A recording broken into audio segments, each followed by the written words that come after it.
Hello नमस्कार जय हिंद साथियों, आप सभी लोगों का एक बार से फिर से स्वागत है total learning ITI YouTube channel पे। तो दोस्तों आज हम लोग आईटीआई प्रवेश परीक्षा 2023 की तैयारी के लिए सामान्य विज्ञान के पिछले वर्ष में बार बार पूछे गए प्रश्न को आज करने वाले हैं। तो इस वीडियो से आपको बहुत ही ज़्यादा हेल्प मिलने वाली है। इस वीडियो में आप लोग अपने एग्जाम का एंट्रेंस एग्जाम का लेवल देख पाएंगे और साथ ही साथ दोस्तों ये भी आपको पता लगेगा कि आपके एग्जाम में किस किस टॉपिक से सवाल आ रहे हैं। ठीक है, तो पढ़ाई करने में थोड़ी सी अलग तरीके की एनर्जी प्राप्त होगी। तो चलिए आज के इस वीडियो को स्टार्ट करते हैं। अगर आप इस चैनल पे नए हैं पहली बार है तो सबसे पहले दोस्तों इस वीडियो को ज़्यादा से ज़्यादा बच्चों के पास शेयर करिए, क्योंकि ये वीडियो बहुत ही ज़्यादा इंपॉर्टेंट होने वाला है और इसी तरीके का बहुत सारा वीडियो हमारे इसी चैनल पर आएगा, तो चैनल को भी सब्सक्राइब कर लीजिएगा। चलिए पहला नंबर सवाल से हम लोग स्टार्ट करते हैं।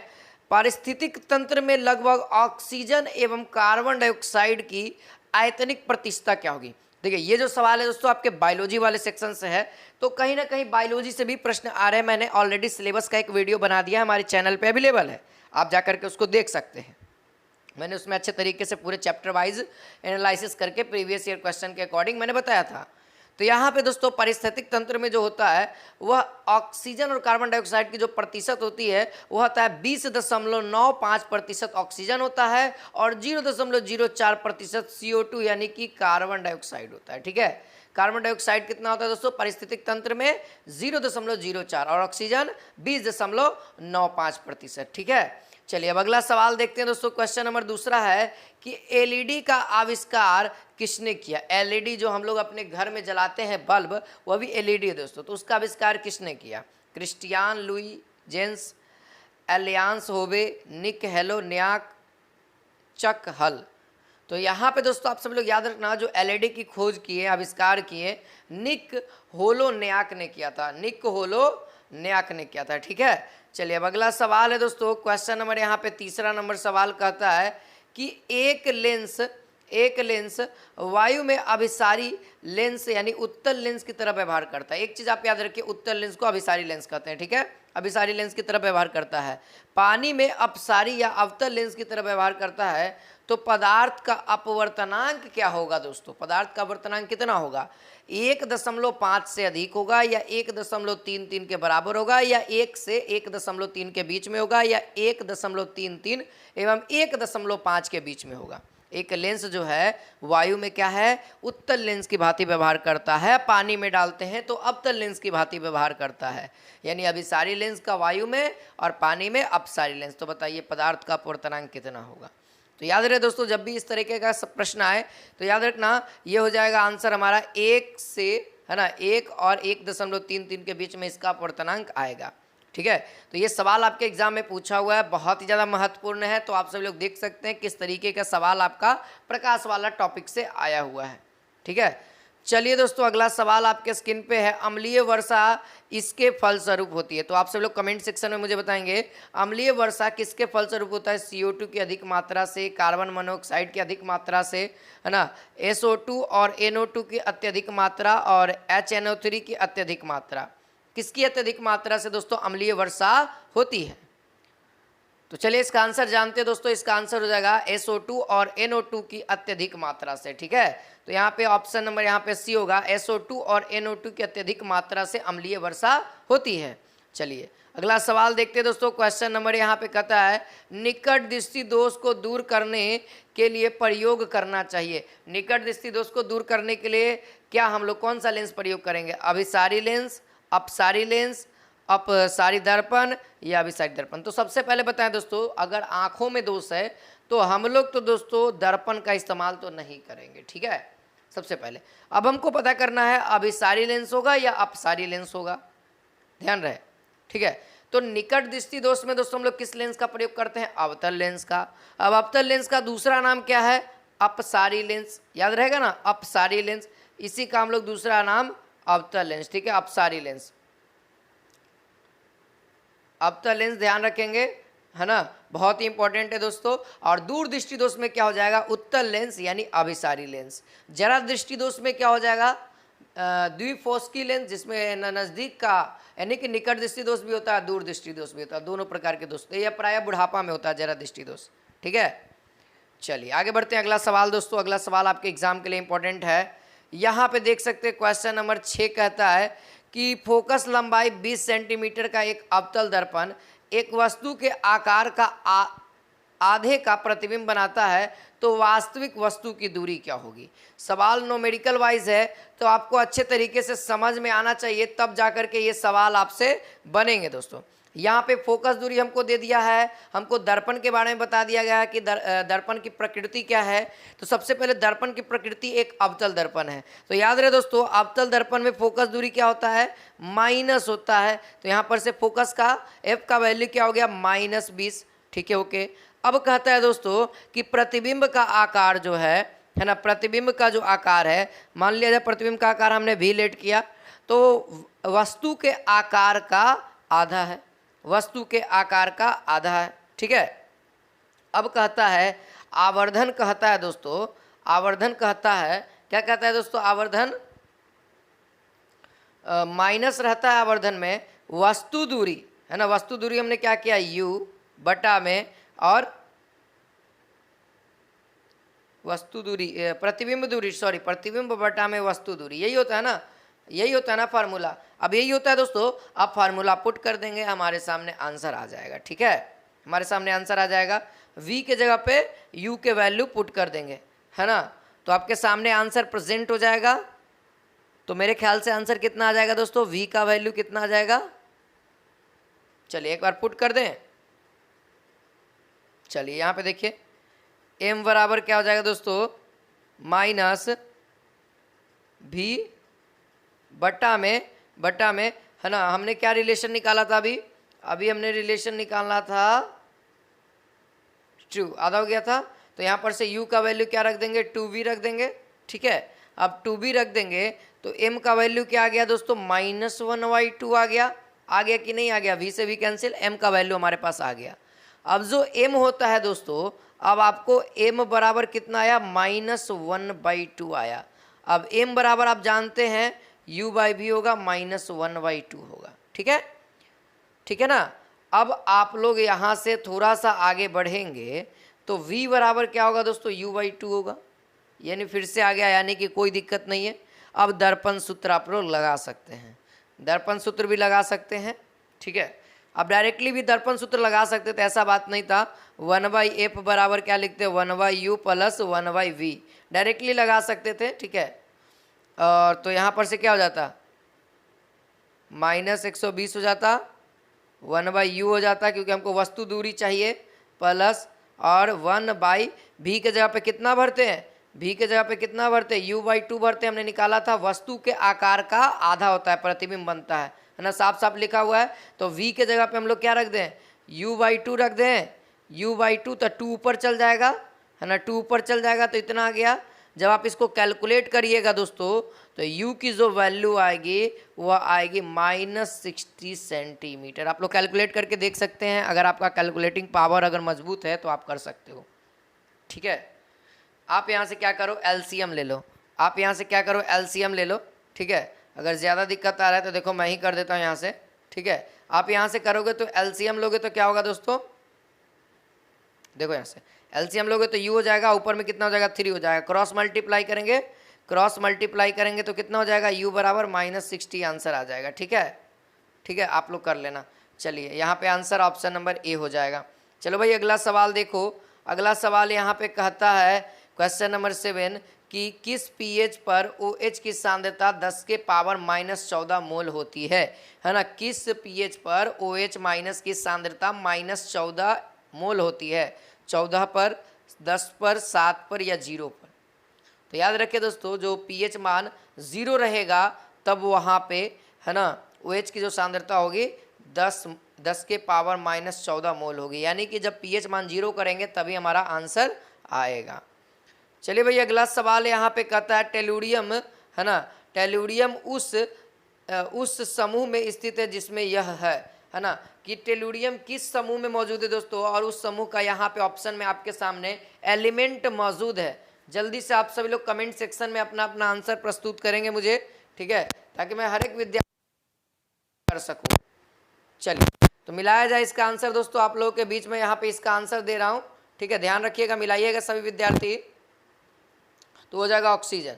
है ना। ऑक्सीजन वाला ग्रुप जो है उसी में टेलुरियम पाया जाता है जो कि नीचे रहता है। आप लोग देखिएगा पीरियोडिक टेबल, इसीलिए मैं कह रहा हूँ कि पीरियोडिक टेबल पढ़ना बहुत इंपॉर्टेंट है, आवर्त सारणी।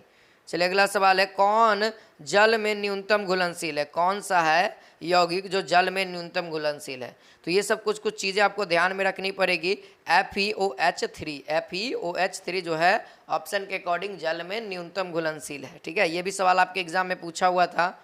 चलिए अब अगला सवाल है, क्वेश्चन नंबर यहाँ पे 10 कहता है कि निम्नलिखित में से कौन सबसे कम जलने पर प्रदूषण उत्पन्न करता है? तो आई होप इसका आंसर पता ही होगा आपको। हाइड्रोजन जो है दोस्तों जलता है तो बहुत ही कम प्रदूषित करता है, ठीक है, वातावरण को। चलिए अगला सवाल है दोस्तों कि निम्न में से कौन एक बायोगैस अवयव है? यानी निम्न में से कौन सा एक बायोगैस अवयव है? जल्दी से कमेंट सेक्शन में आंसर आना चाहिए हर एक विद्यार्थी का। हाँ जी, यहाँ पे क्या हो जाएगा? मीथेन हमारा क्या है दोस्तों? एक बायोगैस का अवयव है, ठीक है, मीथेन। क्वेश्चन नंबर 12 कहता है साबुन द्वारा निर्मल का क्या सिद्धांत? यानी साबुन जो होता है वो कोमल होता है, इसका सिद्धांत क्या है? पृष्ठ तनाव, प्लवन, श्यानता या प्रत्यास्था?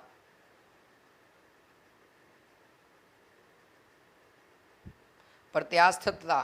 तो यहाँ पे आंसर क्या हो जाएगा दोस्तों? पृष्ठ तनाव के कारण साबुन द्वारा निर्मलन का सिद्धांत है ना, पृष्ठ तनाव के कारण। किसके कारण? कौन सा सिद्धांत यहाँ पे लागू होता है? तो पृष्ठ तनाव का।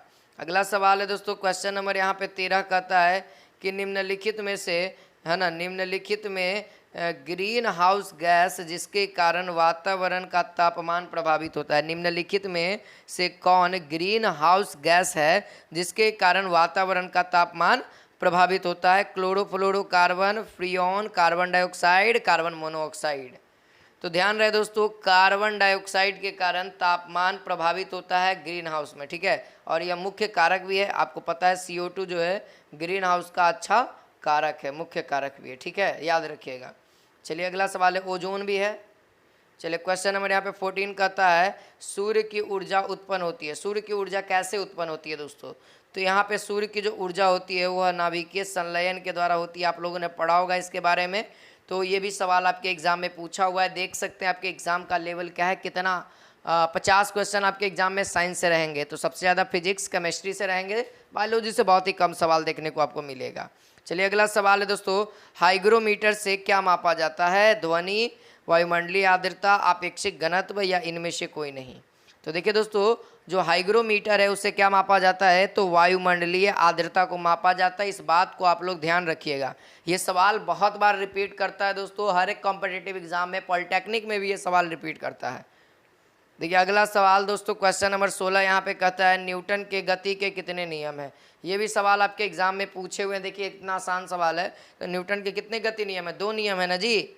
हाँ, नहीं, 2 नियम नहीं है, 3 नियम है। न्यूटन का प्रथम नियम जिससे बल की परिभाषा प्राप्त होती है, न्यूटन का द्वितीय नियम जिससे बल का व्यंजक प्राप्त होता है, न्यूटन का तीसरा गति नियम जो कि प्रत्येक क्रिया उसके विपरीत प्रतिक्रिया के बराबर होती है ना, ये भी यही नियम था ना। चलिए आई होप आप सभी को याद होगा सारा न्यूटन का नियम। क्वेश्चन नंबर यहाँ पे 17 कहता है दोस्तों फिटकरी का रासायनिक सूत्र क्या? देखिए आ गया ना रासायनिक सूत्र वाला से, तो मैंने ये टॉपिक भी आपके सिलेबस में मेंशन किया है। चलिए तो इसका आंसर आप लोग लिख लीजिए, ठीक है, इसका आंसर आप लोग याद रख लीजिए। फिटकरी का, सोडा का, खाने वाला सोडा का, ध्वन सोडा का, बेकिंग सोडा का, ये सब का याद रखिएगा। K2SO4 Al2SO4 होल 3 24 यानी 24H2O याद रखिएगा। फिटकरी का रासायनिक सूत्र क्या हो जाएगा यहाँ पे? K2SO4 Al2SO4 3 है ना 24H2O, ठीक है। चलिए अब अगला सवाल देखा जाए दोस्तों, क्वेश्चन नंबर यहाँ पे 18 नंबर कहता है कि क्या λ1 λ2 λ3 क्रमशः वायु, जल और क्या है इस्पात में अनुदैर्ध्य तरंग है ना। देखिए λ1 जो है वायु में चल रहा है, λ2 पानी में चल रहा है, λ3 लोहा में चल रहा है, एक तरह से कहा जाए तो इस्पात है ना, इस्पात में चल रहा है, और ये सब क्या है अनुदैर्ध्य तरंग है। अब इसका क्या होगा? इसका जो स्पीड होगा वो किसके अकॉर्डिंग होगा? λ1 का ज़्यादा होगा, λ2 का उससे ज़्यादा कम होगा, λ3 का सबसे कम होगा। तो इसमें जो सीक्वेंस है दोस्तों वो जो सही होगा वह λ1 का सबसे कम होगा, λ2 का उससे ज़्यादा होगा, λ3 का सबसे ज़्यादा होगा, ठीक है, यानी इस्पात में। तो यहाँ पे जो अनुदैर्ध्य तरंग कहता है ना, अनुदैर्ध्य तरंग को सहारे की आवश्यकता होती है, ठीक है, तो याद रखिएगा। अगला सवाल है दोस्तों, क्वेश्चन नंबर यहाँ पे 19 कहता है प्रत्यवर्ती धारा को दिष्ट धारा में परिवर्तित करने वाला यंत्र को क्या कहता है। यानी प्रत्यवर्ती धारा मतलब एसी को डीसी में कन्वर्ट कर रहा है। क्या?